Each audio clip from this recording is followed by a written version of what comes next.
eh, Elia Mayron itu men-stitch videonya salah satu ustadz Felix Shaw. Nah,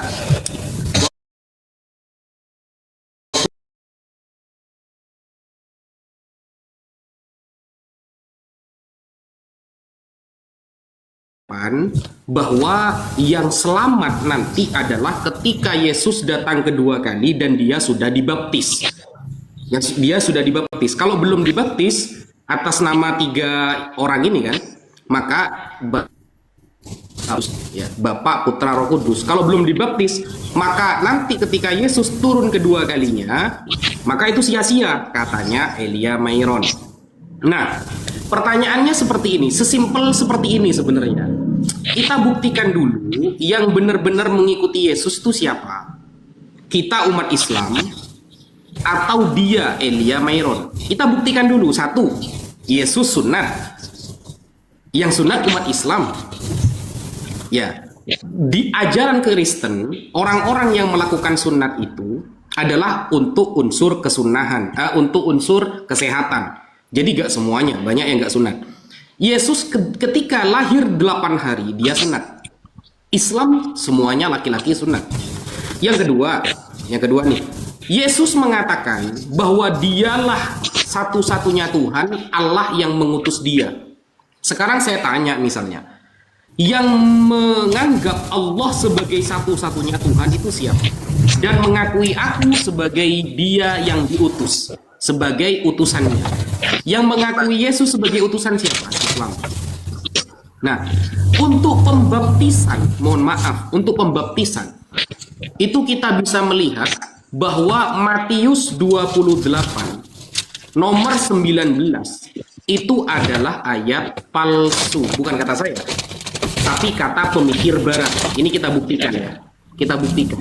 Para pemikir barat itu sudah mengatakan bahwa ayat yang disampaikan oleh Elia, Matius 28 ayat ke-19, itu adalah ayat palsu. Kita buka di layar. Oh, noise ya. Bentar.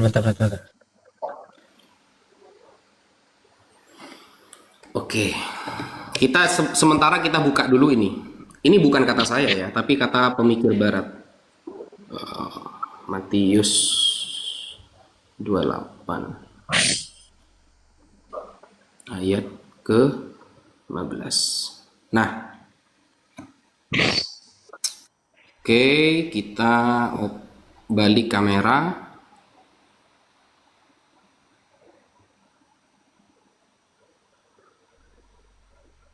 Nah, ini ya. Yang digunakan Elia Mayron ini. Matius 28 nomor 19. 19 ini ya. Karena itu pergilah, jadikanlah semua bangsa muridku, dan baptislah mereka ke dalam nama Bapa, Anak, dan Roh Kudus. Elia Mayron menggunakan ayat ini untuk mengatakan bahwa hanya Kristenlah yang benar-benar menunggu Yesus. Islam tidak bisa dikatakan dia menunggu Yesus.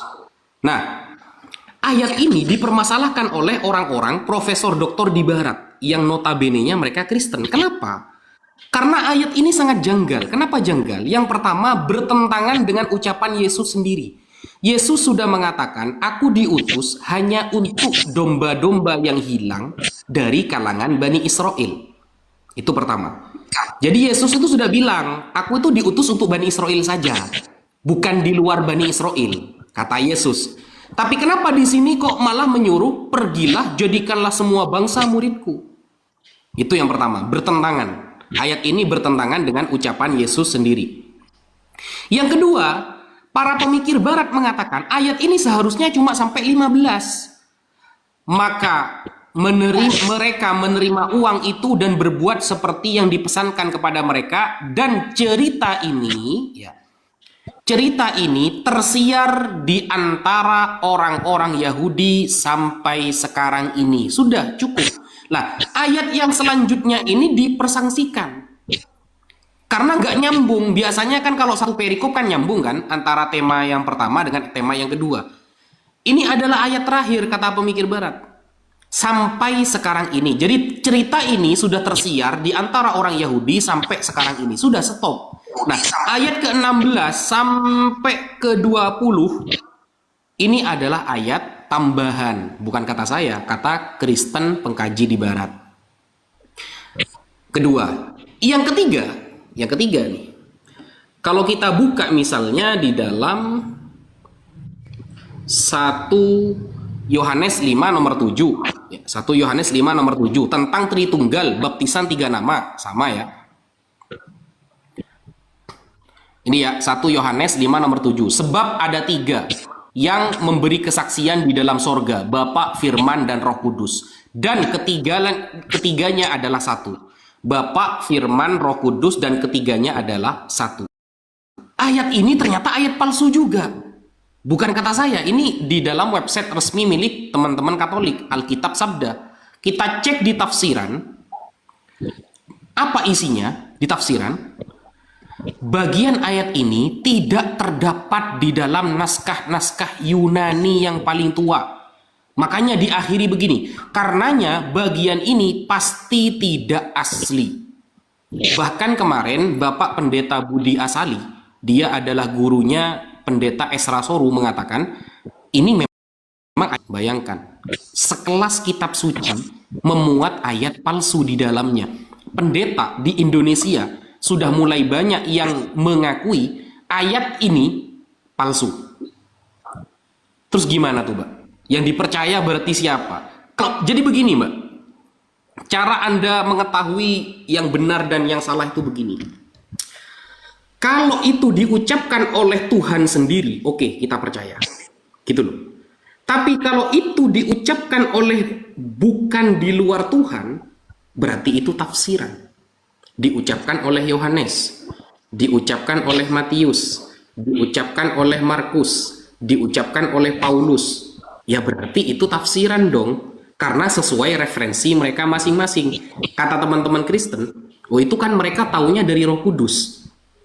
Kalau memang mereka tahu dari Roh Kudus, maka mustahil ada pertentangan di antara tulisan mereka. Karena Roh Kudus ini dari Tuhan kan.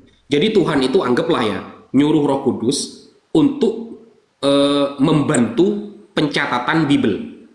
Kalau memang Roh Kudus, seharusnya catatan Yohanes gak boleh bertentangan dengan catatan Markus. Faktanya, detik ini bisa menunjukkan lebih dari puluhan contoh pertentangan antara tulisan Yohanes dengan Markus. Yang Markus bilang jam 9, yang Yohanes bilang jam 12. Yang Markus bilang di siang hari, yang Yohanes bilang di malam hari. Dan banyak pertentangan. Kan seolah-olah kitab suci itu perspektif penulis masing-masing, bukan datang dari Tuhan. Berbeda kemudian dengan Al-Quran, Mbak. Kalau Al-Quran dari jilid 1 sampai jilid 30 isinya firman Allah. Makanya nggak akan mungkin Anda menemukan bertentangan ayat satu dengan ayat yang lain. Kalau the Bible, Alkitab, itu Matius tergantung perspektif Matius. Markus tergantung perspektif Markus. Yohanes tergantung perspektif Yohanes. Nah ini kan gimana kan? Masa sekelas kitab suci itu tergantung perspektif penulisnya, bukan datang dari Tuhan. Lalu siapa dong yang ikut Yesus? Yesus secara tegas mengatakan, Dia yang mengutus aku adalah utusannya, dan dialah sang Bapa yang menjadi Tuhan. Jadi dia Tuhan yang mengutus aku utusannya, kata Yesus. Yang selama ini mengakui Yesus utusan siapa? Umat Islam. Yang selama ini mengakui Yesus punya Tuhan siapa? Umat Islam. Yang selama ini mengatakan Allah adalah Tuhan siapa? Ya umat Islam. Begitu. Ada yang mau disampaikan dari penjelasan ini? Enggak ada. Cuman boleh aku tanya lagi? Silakan. Kalau saya kan besar di Islam kan. Cuman ya yang saya tahu dari kecil cuman tahu ngaji sholat gitu. Kurang lebihnya begitu. Terus saya juga belum tahu Tuhan sendiri itu bagaimana. Terus pengen lihat Tuhan? Jadi, bukan pengen lihat, maksudnya eh, gimana sih maksudnya kita bisa percaya dengan Tuhan gitu. Sedangkan kalau Tuhan kita ya, maksudnya Tuhan kita Islam gitu, kan dia tidak terlihat, tidak berwujud kayak gitu kan. Oh, gimana cara kita percaya sesuatu yang tidak berwujud, begitu?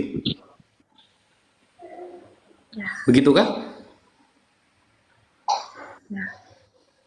Nah, gini. Selama ini kita percaya akal itu ada, padahal dia tidak berwujud. Jadi gini, Pak, konsepnya itu begini. Setiap sesuatu yang wujud itu nggak harus terlihat. Itu para pakar sains, para pakar biologi semuanya sepakat. Setiap sesuatu yang ada nggak harus terlihat.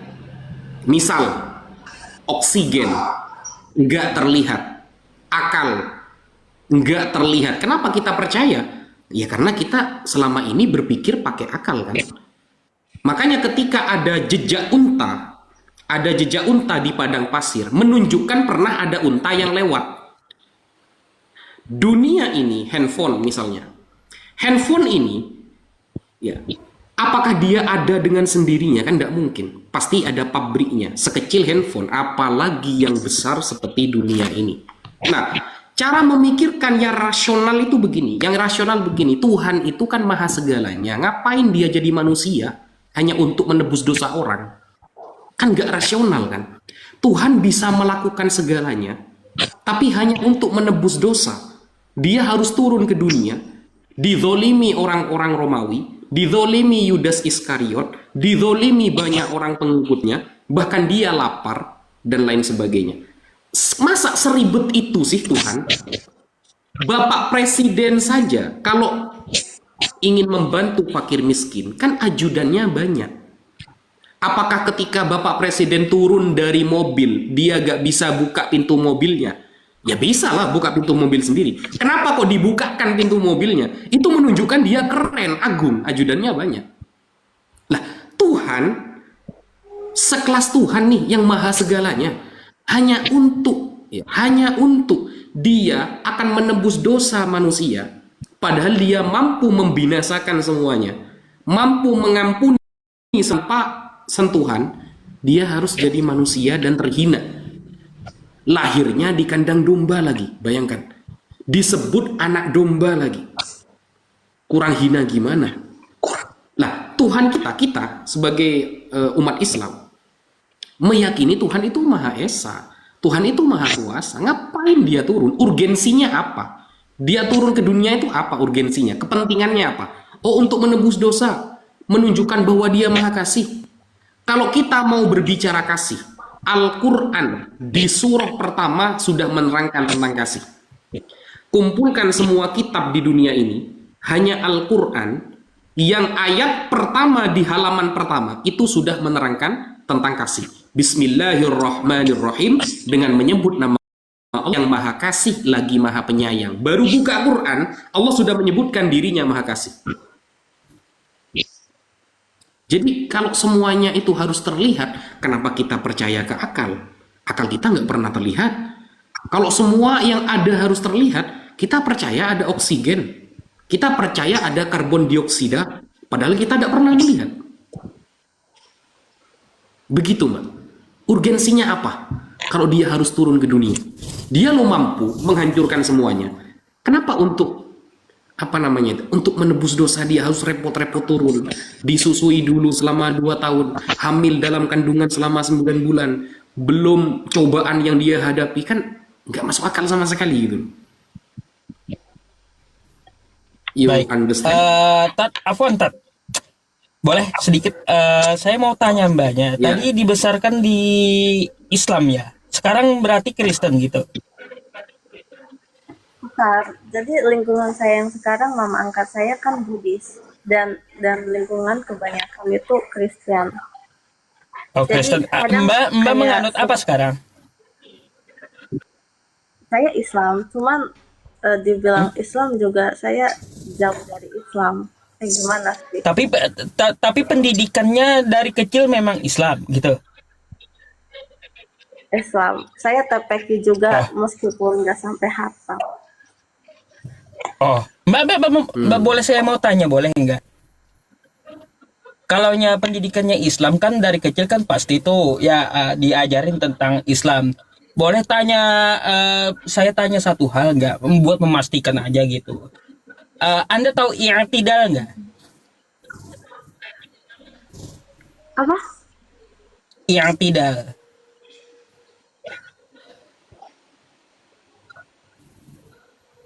Tahu. Nggak tahu? Oh, Itidal. Nggak tahu itidal. i'tidal. Nggak tahu. Sami iya, Allahu iya, liman iya. hamidah bisa baca. Bisa, aku bisa. Coba gimana? Coba. Tidak. Hmm. Aku kayaknya harus diawalin dulu karena hampir 6 tahun, Oh, 6 tahun mungkin. Al-Fatihah, kalau gitu Al-Fatihah masih hafal. Padahal tadi saya tak Al-Fatihah masih hafal. mau nanya i'tidal itu berapa kali dicuci gitu loh. Tapi nggak tahu dia. Mm-mm. Al-Fatihah masih hafal, Mbak ya? Iya. Al-Fatihah masih hafal. Coba Mbak. A'udzubillahi minasyaitonirrajim. Bismillahirrahmanirrahim. Alhamdulillahirabbil alamin arrahmanirrahim maliki yaumiddin. Iyyaka na'budu wa iyyaka nasta'in. Ihdinas siratal mustaqim. Siratal ladzina an'amta 'alaihim ghairil maghdubi 'alaihim waladdallin. Amin. Oke. Tapi mbaknya Oke. kayaknya jarang sholat ya. Ya, udah semenjak 6 tahun terakhir mungkin. Sekarang lokasinya di Indonesia kah? Ya, saya di Indonesia. Saya di Jakarta Di Utara. Indonesia bagian mana? Di Pik. Di Manado kah? Pik. Saya di PIK. Loh, saya sering ke Pik 2. Di Pik 2. Saya di PIK 1. Oh, Pik 1. Jakarta, ya. Oke. Lanjut, Tat. Dekat sama Ada lagi. Julius. Boleh satu lagi nggak? Silakan. Jadi kemarin kan saya kan tanya di Bang Zuma tentang kan saya kan kayak sering dikasih tahu gitu kalau kita tuh harus percaya dengan Kristen gitu, percaya dengan Yesus. Kalau kita percaya dengan Yesus, kebaikan itu akan datang kepada kita, gitu kan. Nah, jadi saya mau tanya, jadi kan banyak orang yang dari Islam pindah ke Kristen terus mereka banyak dapat kayak mujizat gitu ya atau kayak gimana gitu.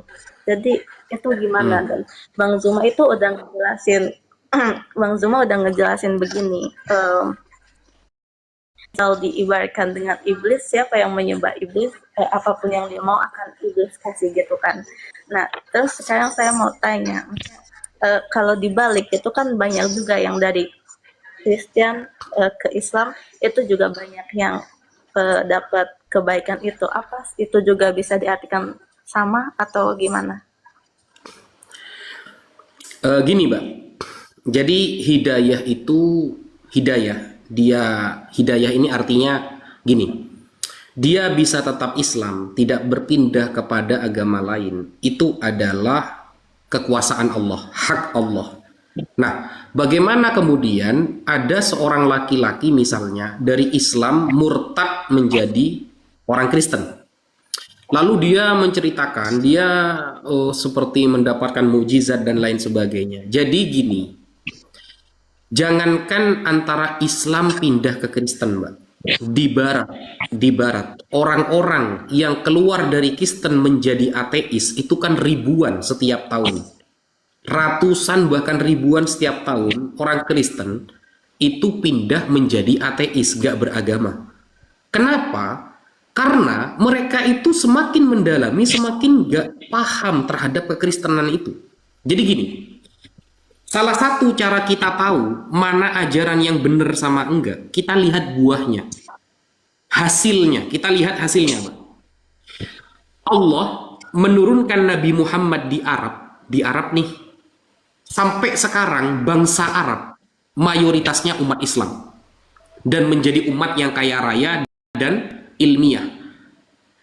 Tapi Kristen datang di Barat. Setelah Kristen datang di Barat, di Amerika, di Prancis, di Spanyol, dan lain sebagainya, semakin hari semakin banyak orang yang jadi ateis keluar dari Kristen. Antara Arab dengan Barat, yang dulunya adalah sama-sama tempat di mana agama itu singgah, yang satu di Barat Kristen, yang satu Arab Islam, sampai detik ini 2026 Islam tetap menjadi mayoritas, bahkan bangsanya menjadi bangsa yang ilmiah. Nah, Barat ketika ajaran Kristen datang di Barat nih, sekarang kita saksikan seluruh media menarasikan banyak gereja yang dijual jadi masjid, banyak gereja yang dijual jadi diskotik. Pernahkah kita mendengar ada masjid dijual? Kan nggak ada. Masjid dijual itu nggak ada. Tapi kalau gereja dijual jadi tempat makan-makan, jadi masjid, banyak di Barat, banyak. Saya punya banyak datanya. Mereka keluar dari Kristen menjadi ateis, sampai di tempat kelahiran Yesus di Yerusalem, ya, di Palestina, tempat kelahiran Yesus itu sekarang mayoritasnya Islam. Kristen cuma berapa persen di sana? Bayangkan, tempat kelahiran Tuhan itu mayoritasnya isinya Islam. Lalu kesuksesan dia datang ke dunia apa? Kan begitu. Jadi kalau ada orang, saya mendapatkan mukjizat setelah pindah dari Kristen, saya pun bisa bercerita seperti itu. Saya bisa bercerita seperti itu, bisa. Semua orang bisa memiliki pengalaman pribadi masing-masing. Dan pengalaman itu tidak bisa menjadi tolak ukur kebenaran, Mbak. Tidak bisa. Pengalaman nih, nggak bisa menjadi tolak ukur kebenaran. Ada orang mu'alaf dari Kristen masuk Islam. Ini salah satu wanita. Wanita ini dulu dia masuk Islam. Setelah belajar kepada saya beberapa hari, lalu dia masuk Islam. Dia cerita nih, naik pesawat ketinggalan tiket, ketinggalan hal-hal yang berguna ketika naik pesawat. Ternyata dia bilang waktu naik pesawat, ya Allah, kalau memang engkau Tuhan yang benar, tolong saya. Ternyata sampai dia di tempat duduk dan sampai ke negara yang dia inginkan, dia gak ditanyain tiket sama sekali. Apakah kemudian cerita itu bisa menjadi kebenaran? Ya enggak. Itu apa namanya ya? Pengalaman masing-masing namanya. Dan pengalaman itu tergantung keberuntungan masing-masing. Tergantung keberuntungan masing-masing. Itu tidak menjadi tolak ukur kebenaran. Tapi yang bisa menjadi tolak ukur kebenaran adalah hasilnya. Misalnya ada tuduhan Islam itu teroris. Kalau Islam teroris, habis Kristen di Indonesia, Pak. Beneran. Kalau Islam seperti yang mereka narasikan di PIK 2, saya sering ke PIK 2, Pak. Kita ada apa namanya itu tempat lah di sana. Kita ada tempat di PIK 2. Kalau Islam seperti yang mereka narasikan, teroris, keras, habis mereka, beneran. Habis. Indonesia ini mayoritas Islam. Tangga saya yang Kristen banyak. Gitu. Nah, kalau tapi nih, ketika kita di Barat, apakah kemudian Kristen itu agama jahat? Apakah itu benar? Kita lihat saja. Di Barat ternyata umat Islam santai-santai saja. Di Rusia itu kan Kristen Ortodok terbesar. Islam jaya di sana. Nah, maka kita tidak bisa memandang dari sisi itu, nggak bisa. Kita cuma bisa memandang bagaimana buahnya, hasil dari ajaran itu. Kalau Mbak punya akal sehat, setiap ada perdiskusian, Mbak bisa membandingkan yang cerdas yang mana, yang pelangap-pelungu yang mana. Itu bisa membandingkan loh, Mbak. Setiap ada diskusi, Mbak ya, setiap ada diskusi nih, ada orang naik di room ini. Mana yang narasinya tertib, mana yang argumennya kuat, mana yang datanya kuat, dan mana yang hanya bisa ngomong, nggak bisa nunjukin data, atau bahkan omongannya tidak tertib sama sekali, argumentasinya tidak kuat. Dari sisi sana saja kita bisa membandingkan. Bisa membandingkan mana yang benar, mana yang enggak gitu loh. Paham yang saya sampaikan? Jadi jangan pakai pengalaman orang. Kalau pengalaman orang punya mujizat begini, lalu ada pendeta, bisanya bisa menyembuhkan 1.000 orang yang sakit itu jangan percaya, Mbak. Jangan percaya. Saya sudah pernah bertemu dengan yang seperti itu. Bisa menyembuhkan 100 orang. Itu konten, Mbak, konten. Kalau memang itu benar-benar bisa menyembuhkan 100 orang dalam sekejap, ngapain ada rumah sakit, Mbak? Cukup orang Kristen menyembuhkan segala penyakit, orang akan berbondong-bondong masuk ke Kristen, selesai. Gitu. Ngapain ada rumah sakit? Bahkan rumah sakit paling banyak itu dokternya dari Kristen. Dokter bagian dalam, bagian jantung, bagian usus. Itu dari Kristen. Kalau memang bisa menyembuhkan secepat itu, ngapain ada rumah sakit, kan begitu? Gitu, Mbak. Ya, you must study hard. Jadi kamu harus terus belajar. Oke. Gitu Mbak, kira-kira dapat dipahami ya apa yang kami sampaikan gitu.